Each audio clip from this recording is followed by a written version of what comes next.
1. Manakah yang termasuk fungsi epitelium pipih selapis? A. Gerakan aktif molekul, seperti absorpsi, sekresi, dan transport ion. B. Dalam proses difusi O2 maupun CO2, serta filtrasi darah pada proses pembentukan urin. C. Sekresi dan absorpsi. D. Mengeluarkan debu yang terperangkap pada lendir dan paru-paru. E. Pelindung.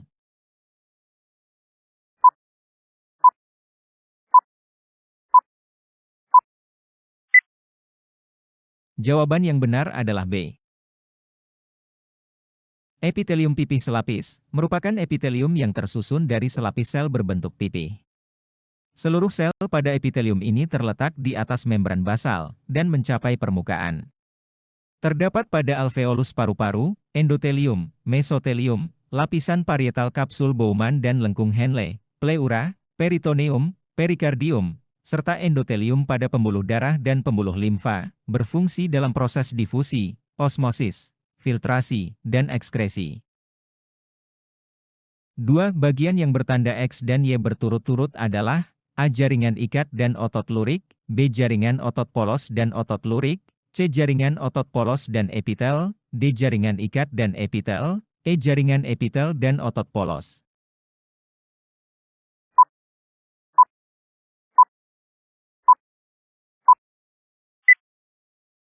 Jawaban yang benar adalah B.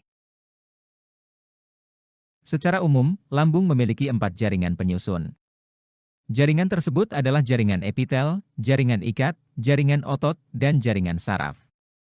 Jaringan epitel pada usus halus berupa jaringan epitel silindris selapis, yang berfungsi untuk pelindung, sekresi, dan penyerapan sari makanan. Jaringan ini ditunjukkan oleh huruf X. Jaringan otot pada usus halus merupakan otot polos. Otot polos pada usus halus berfungsi membantu pencernaan makanan yang bekerja secara lambat, namun tidak mudah lelah. Jaringan ini ditunjukkan oleh huruf Y. 3. Perhatikan gambar jaringan epitel berikut. Fungsi jaringan tersebut adalah A. Menghantarkan rangsangan, B. Mengangkut sari-sari makanan, C. Penguat dan penyokong, D. Tempat absorpsi atau sekresi zat, E. Memberi bentuk tubuh.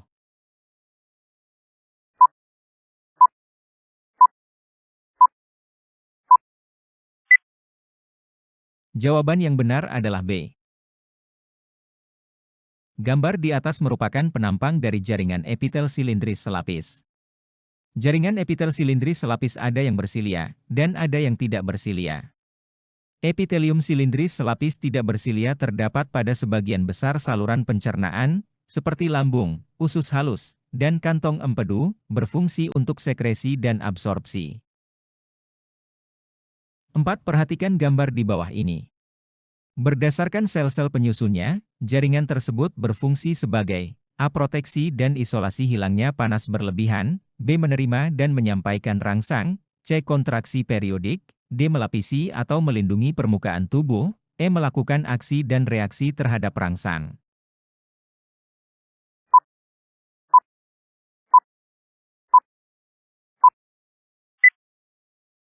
Jawaban yang benar adalah B.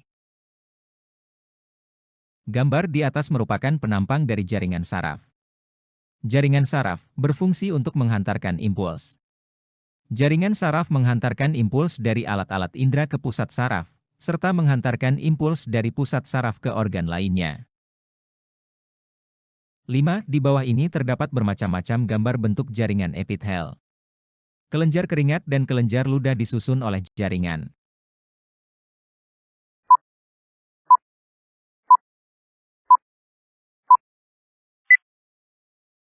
Jawaban yang benar adalah E.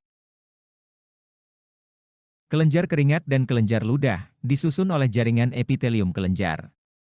Jaringan epitelium kelenjar tersusun dari sel-sel epitelium khusus untuk sekresi zat yang diperlukan dalam proses fisiologi tubuh.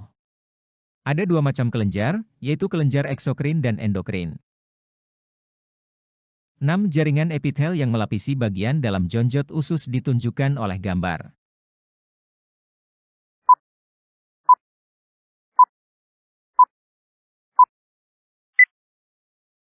Jawaban yang benar adalah B.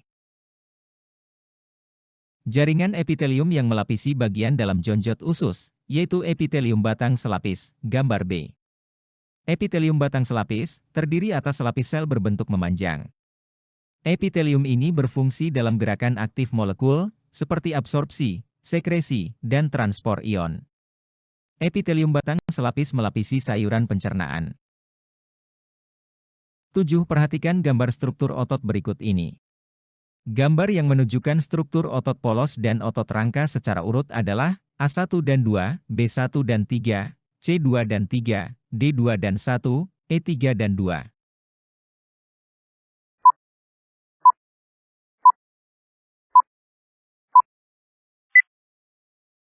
Jawaban yang benar adalah D. Ciri-ciri otot polos, yaitu hanya memiliki satu inti sel yang berada di bagian tengah, bentuknya gelendong dengan kedua ujung meruncing, bereaksi lambat tidak mudah lelah. Ciri-ciri otot rangka, yaitu inti sel banyak dan berada di bagian tepi, bentuknya silindris, panjang, punya ribuan serabut yang membentuk jaringan otot. Berdasarkan deskripsi tersebut, dapat disimpulkan bahwa gambar yang sesuai karakteristik otot polos dan otot lurik adalah gambar 2 dan 1. 8. Perhatikan gambar neuron.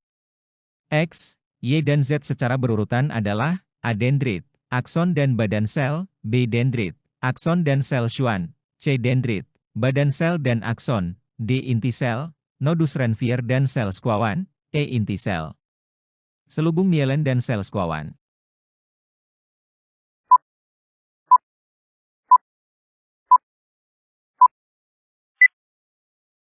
Jawaban yang benar adalah C. Gambar di atas merupakan penampang sel neuron. Bagian yang ditunjuk pada gambar X, Y dan Z secara urut yaitu dendrit, badan sel dan akson. Dendrit berfungsi menerima rangsangan dan meneruskannya ke badan sel. Badan sel menerima rangsangan dari dendrit. Akson meneruskan impuls atau rangsangan dari badan sel ke efektor. 9. Jaringan tubuh manusia yang termasuk dalam kelompok jaringan ikat adalah A. Darah, tulang, syaraf dan lemak, B. Tendon, jaringan darah, jaringan lemak, C. Jaringan embrional, jaringan otot, dan jaringan syaraf, D. Ligamen, jaringan tulang dan jaringan syaraf, E. Jaringan lemak, jaringan embrional dan jaringan otot.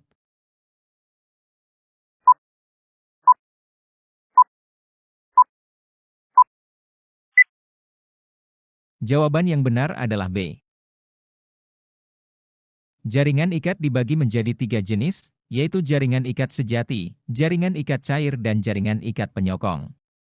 1. Jaringan ikat sejati terdiri atas jaringan ikat longgar dan jaringan ikat padat. Jaringan ikat padat teratur, contohnya tendon, serta ligamen. 2. Jaringan ikat cair terdiri dari jaringan darah dan limfa. 3. Jaringan ikat penyokong terdiri dari tulang rawan dan tulang keras.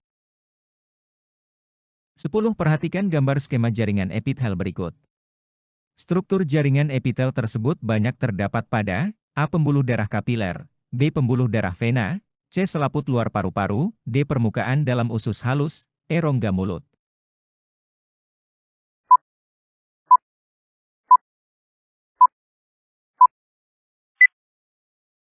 Jawaban yang benar adalah E. Gambar di atas merupakan penampang jaringan epitel berlapis pipih. Epitelium pipih berlapis merupakan epitelium yang terdiri atas lebih dari satu lapis sel berbentuk pipih. Akan tetapi, pada lapisan sel-sel yang lebih dalam bentuknya dapat berupa kubus atau silindris. Terdapat pada kulit, vagina, rongga mulut, esofagus, anus, dan kornea mata, berfungsi dalam proteksi, perlindungan,